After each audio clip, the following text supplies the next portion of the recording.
Everyone, this is Priyanka. Welcome to my channel stern exam fairy. आज का जो video है आप सबके लिए बहुत इंपॉर्टेंट है। अब वो टाइम आ गया है जब आपको बिल्कुल सीरियस हो जाना चाहिए। ठीक है, तो इस वीडियो में हम डिटेल में डिस्कस करेंगे हर एक चीज के बारे में जो आपके लिए बहुत इंपॉर्टेंट है। हम सब पे बात करेंगे कि आपके पास किस किस चीज की अपॉर्चुनिटी आने वाली है, आपको किस चीज की तैयारी करनी चाहिए, किस एग्जाम को लेकर बहुत ज्यादा सीरियस होना चाहिए और किस चीजों पे आपको बहुत विशेष रूप से ध्यान देना चाहिए। चाहे आप होम मेकर हो, चाहे आप वर्किंग हो, चाहे आप बाहर काम कर रहे हो, प्राइवेट जॉब कर रहे हो, ये सबके लिए वीडियो बहुत इंपॉर्टेंट है। ठीक है, अब तक आपने बहुत कुछ देखा, बहुत कुछ सोचा, बहुत आपने वेट किया, इंतजार किया, लेकिन अब वो टाइम आ गया है जब आपको बिल्कुल सीरियस हो जाना चाहिए और अपने टाइम को बहुत अच्छे से यूटिलाइज करना चाहिए और 100% अपने डेडिकेशन को लगा देना चाहिए। ठीक है, कौन कौन सा एग्जाम आने वाला है और कौन कौन सी वैकेंसी आने वाली है। ठीक है, तो हम स्टार्ट करते हैं बीपीएससी से ही। बीपीएससी टीआरई 3 का अभी तक रिजल्ट आया नहीं है, लेकिन आपने देखा होगा कि कल ही बीपीएससी पीटीटी का जो फाइनल आंसर की है वो जारी कर दिया गया है। तो जाहिर सी बात है कि अब हर एक प्रोसेस का, जैसे 6 to 8 का, 9 10 का, 11 12 का, सबका आपका आंसर की जारी हो गया है ऑफिशियली। तो ऑब्वियस सी बात है आपका 20-25 दिन के अंदर रिजल्ट आ जाएगा। ठीक है, उस पर बात चल रही है क्योंकि अभी विधानसभा का चुनाव होना है बिहार में। उन सारी चीजों को लेके एक अच्छी सी तैयारी चल रही है। चुनाव इलेक्शन के वजह से ही अभी तक सब कुछ पेंडिंग में पड़ा हुआ था। टीआरई 3 की जो रिजल्ट है वो अब तक चुनाव की वजह से ही पेंडिंग में था। अब एक एक करके सारी चीजें क्लियर हो रही हैं, तो जब ये फाइनल आंसर की जारी हो गया है सारे वर्ग के लिए, तो आपका जो रिजल्ट है वो भी आपका 20-25 दिन के अंदर आ जाएगा। और जैसे ही रिजल्ट आपका आएगा वैसे ही आपका टीआरई 4 का जो सारा नोटिफिकेशन है वो भी आ जाएगा। हर एक टीआरई 4 की सारी प्रोसेस जो है वो तेजी से स्टार्ट हो जाएंगे कि आपका नोटिफिकेशन कब आ जाएगा, आपकी वैकेंसी कब आएगी, मतलब फॉर्म कब आएंगे, जब आपका फॉर्म भरने का डेट स्टार्ट होगा।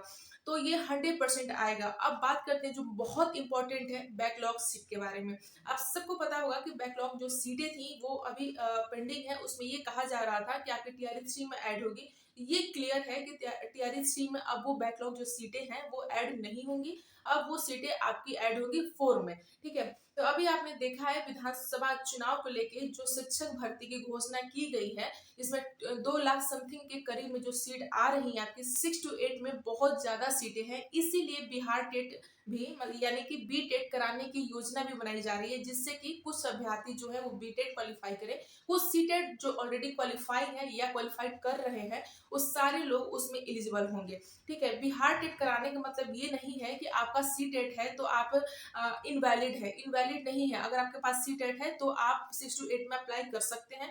बिहार टेट देने की जरूरत नहीं है। लेकिन अगर आप बिहार टेट दे देते हैं तो अच्छी ही बात होगी, क्योंकि क्यों रिस्क लेना है। कोई नहीं जानता कि गवर्नमेंट कब क्या लागू कर दे, क्या हटा दे, क्या रख ले, हमें नहीं पता होता है। इसलिए अगर पॉसिबल हो कि आप बिहार टेट दे सकते हैं तो 100% दे दीजिएगा। अगर नहीं पॉसिबिलिटी बनती है तो ऐसा नहीं है कि आपका सी टेट है तो वो इनवैलिड है। बिल्कुल भी इनवैलिड नहीं है, वो वैलिड है। आप उससे एग्जाम दे सकते हैं। ठीक है, तो आप मतलब बिहार टेट देने की एक थोड़ी सी एडवाइस इसलिए मैं दे रही हूँ क्योंकि आपने देखा होगा कि कैसे एंड टाइम पे पीआरटी से बीएड वाले बाहर हो गए थे। तो हो सकता है जैसे राजस्थान वगैरह हो गया या हरियाणा में हो गया, वहां पे सी टेट वैलिड नहीं होता है, वहां पे स्टेट टेट ही वैलिड होता है। तो बिहार का भी अगर बी टेट आप दे पाते हो तो अच्छी बात है। अदरवाइज वहां पे ऐसा कोई रूल नहीं है कि सी टेट वैलिड नहीं है, वहां पे वैलिड है। और जैसा होता आया है 1 में 2 में, वैसे ही 3 में जैसा होता है वैसे ही 4 में होने की पूरी चांसेज है। तो आप बिल्कुल निश्चिंत रहिए, बेफिक्र रहिए। आपको जो काम करना है, जिस चीज को लेके सीरियस होना है और जिस चीज को लेके आपको टेंशन लेनी है, वो है आपकी बीपीएससी टीआरई 4.0 की प्रिपरेशन। ठीक है, उसको लेके आप सीरियस हो जाइए और बिल्कुल बेहतरीन तरीके से सीरियस हो जाइए। ठीक है, तो आप असिस्टेंट में अप्लाई कर सकते हैं। और आप एस्टेट क्वालिफाई हैं तो 9 10 11 12 वो अलग चीज है। एस्टेट सिर्फ 9 10 11 12 के लिए है और सीटेड और बीटेड आपका 1 to 5 और 6 to 8 के लिए। इतना आप सबको पता है। तभी आपके पास जो मोस्ट इंपॉर्टेंट चांसेस है वो टीआरई 4 का है। उसमें बहुत सारी सीटें आ रही हैं, एक्स्ट्रा बहुत ज्यादा सीटें हैं, प्लस बैकलॉग की भी सीटें ऐड हो रही हैं। तो 4 में बहुत ज्यादा आपके पास अपॉर्चुनिटी बन रही है अपनी जॉब लेने की। ठीक है, ऐसा नहीं है कि आपकी वैकेंसी में टाइम लग रहा है तो वैकेंसी आएगी नहीं। इसका जो नोटिफिकेशन है टीआरई 4 का 100% आप देख लेना, लास्ट नवंबर तक आ जाएगा नोटिफिकेशन। फॉर्म वगैरह भरने की जो भी प्रोसेस है वो आपके इधर ही दिसंबर से पहले स्टार्ट हो जाएगा। और आपका जो एग्जाम है वो मे भी जैन से मार्च के बीच में हो जाएगा, या तो जैन में हो या मार्च के एंड तक आपका एग्जाम हो जाएगा। तो अगर हम मार्च की ही बात करें तो आपके पास अक्टूबर को मान लीजिए खत्म ही हो गया, नवंबर, दिसंबर, जनवरी, फेब, आपके 4 मंथ के टाइम बच रहे हैं। तो 4 मंथ में आप बिल्कुल जी जान लगा के पढ़िए, हर एक चीज को, हर एक कॉन्सेप्ट को क्लियर करिए, बैक ईयर के पेपर देके सारे प्रोसेस को, सारे पैटर्न को समझिए और बहुत अच्छे से हर एक सब्जेक्ट को बहुत अच्छे से प्रिपरेशन करिए। क्योंकि इतना टाइम मिलने के बाद भी अगर आप प्रिपरेशन अच्छे से नहीं करते हैं तो कहीं ना कहीं बाद में आप अपने आप को गिल्ट फील करेंगे। तो उससे अच्छा है कि जो टाइम है उसका अच्छे से अच्छे यूटिलाइज करिए, ठीक है, और उसको बहुत बेहतरीन तरीके से करिए। वैसे मैंने ऑलरेडी बहुत सारा बुक्स पे वीडियो बनाया है, लेकिन एक और भी वीडियो में इसके ऊपर डाल दूंगी कि आपको किस स्टैंडर्ड बुक को फॉलो करनी है। देखिए, आपका जो सिलेबस है वो एनसीईआरटी ही है, और एनसीईआरटी से एज इट इज आपके क्वेश्चन एग्जाम में आ रहे हैं। तो ये बात सच है कि एनसीईआरटी मोस्ट इंपॉर्टेंट है। अगर आपके पास टाइम है या बहुत ज्यादा पढ़ने में इंटरेस्टेड है तो एनसीईआरटी 6 से लेकर 10 तक या 12 तक, अगर आप 12th के हैं तो 12 तक की, अगर आप 10th तक के लिए अप्लाई कर रहे हैं तो 6 से लेकर 10 तक की पूरी एनसीईआरटी पढ़ जाइए। जो भी आपका सब्जेक्ट है उस सब्जेक्ट से रिलेटेड आप 100% एनसीईआरटी पढ़ जाइए। लेकिन मैं उन एस्पिरेंट के लिए बोल रही हूँ जिनके पास टाइम नहीं है बहुत सारा बुक्स पढ़ने का, तो उनके लिए मैं एक स्टैंडर्ड स्पेसिफिक बुक बता दूंगी, जिससे कि वो उतना ही बुक पढ़ लेते हैं और मल्टीपल टाइम पढ़ लेते हैं, तो उनका उससे सिलेक्शन हो जाएगा और 100% हो जाएगा।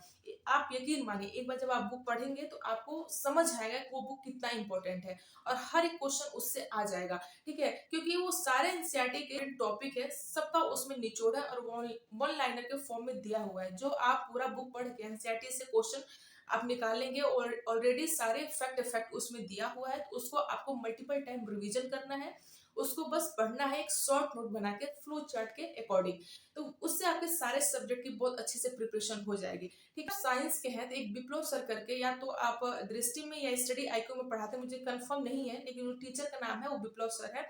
वो साइंस के जबरदस्त मैराथन दिए हैं पूरा एनसीईआरटी, आप उनको देख लेना।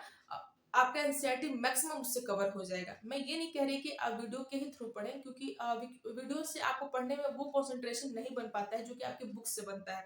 बुक से चीजों को बार बार पढ़ने से हमारे दिमाग में बहुत ज्यादा टाइम तक वो सारी चीजें रहती हैं और एग्जाम में बहुत कम चांसेस होता है गलत होने की, ठीक है। लेकिन आपके पास अगर जैसे कि कहीं आप जा रहे हो या कुछ और अदर काम कर रहे हो, वहां पे आप मोबाइल वगैरह देख रहे हो, तो उसमें आप उन सारे वीडियो को, जो स्टैंडर्ड वीडियो है, उनको आप देख सकते हो, जिससे कि आपके एक्चुअल में एग्जाम पर्पस का जो वीडियो है वो आपके काम आएगा और उससे भी आपकी थोड़ी बहुत जो तैयारी है, रिवीजन है, वो होता रहेगा। इसलिए मैं वीडियो सजेस्ट करती हूँ। अदरवाइज आपके लिए जो इम्पोर्टेंट है वो मोस्ट मोस्ट इम्पोर्टेंट बुक ही है। बुक आपका एक साथी है, बुक को आप ज्यादा से ज्यादा पढ़िए, वो ज्यादा कॉन्सेप्ट आपका उससे क्लियर होता है। साथ ही साथ आपके एक क्वेश्चन के साथ आपका 2-3 क्वेश्चन और भी उसमें तैयार होता है, तो बुक बहुत इंपॉर्टेंट होता है। तो ये सारी चीजें हो गई। और साथ ही साथ अगर हम बात करें बीपीएससी के साथ साथ जो आपकी एक और जो वैकेंसी आने वाली है वो है आपके सुपर टेट, यूपी टेट, ठीक है। 100% कंफर्म है कि आपका सुपर टेट और यूपी टेट आएगा। इसमें से आप में से बहुत सारों का ये कहना होगा कि आप यूपी टेट सुपर टेट के नाम मत लीजिए, क्योंकि वो बहुत झला चुका है। बात आपकी 100% सच है कि वो बहुत झलाया है, लेकिन ये भी बात सच है, अगर आपने नोटिस किया होगा कि हर स्टेट में वैकेंसी तभी आती है जब इलेक्शन का दौर आता है। तो आपका जो यूपी में 2019 में वैकेंसी आई थी, क्योंकि उस टाइम इलेक्शन का माहौल चल रहा था। अभी आपका हरियाणा में एसपीएससी की तरफ से वैकेंसी आई थी, क्योंकि वहां पे भी आपका विधानसभा चुनाव का दौर चल रहा था, वहां पे भी चुनाव हो गया, वैकेंसी खत्म हो गई। यूपी में आपका 2027 में यूपी में 2027 में आपकी वैकेंसी इलेक्शन होना है, तो 100% आपकी वैकेंसी आएगी। और ये सारी चीजें अधियाचना जो है वो स्टार्ट हो गई है। जैसे सारी आपका लिस्ट तैयार हो जाएगा, आप उधर से आपकी वैकेंसी आएगी, 100% आएगी। तो उसकी भी प्रिपरेशन आप करते रहिए। बिल्कुल भी इस डाउट में मत रहिए कि वैकेंसी नहीं आएगी, थोड़ी है या ज्यादा है, वैकेंसी 100% यूपी में आएगी, क्योंकि आपका 27 में इलेक्शन होने वाला है, उसके पहले वैकेंसी 100% आएगी। वही हाल आपका बिहार में है, वहां पे वैकेंसी आपका इलेक्शन होने वाला विधानसभा का, तो 100% आपका तैयारी आनी है। तो आप अपने प्रिपरेशन को बहुत अच्छे से स्टार्ट करिए और इस तरह से स्टार्ट करिए कि चाहे आपका कोई सा भी एग्जाम देना हो, आप उसमें 100% अधिक से अधिक नंबर के साथ स्कोर करें और अपना एक सीट पक्का करें। स्ट्रेटेजी रही फ्रेंड्स आपके अपने प्रिपरेशन के लिए। आई होप कि आप सबको सारी चीजें समझ में आई होगी। मिलते हैं आप सभी से नेक्स्ट वीडियो में, नेक्स्ट बहुत अच्छे प्रीवियस ईयर के क्वेश्चन के सारे पैटर्न के साथ, कि कहाँ कहाँ से कौन कौन से क्वेश्चन आए, उसके बेसिस पे हम बात करते हैं। तब तक के लिए थैंक यू सो मच।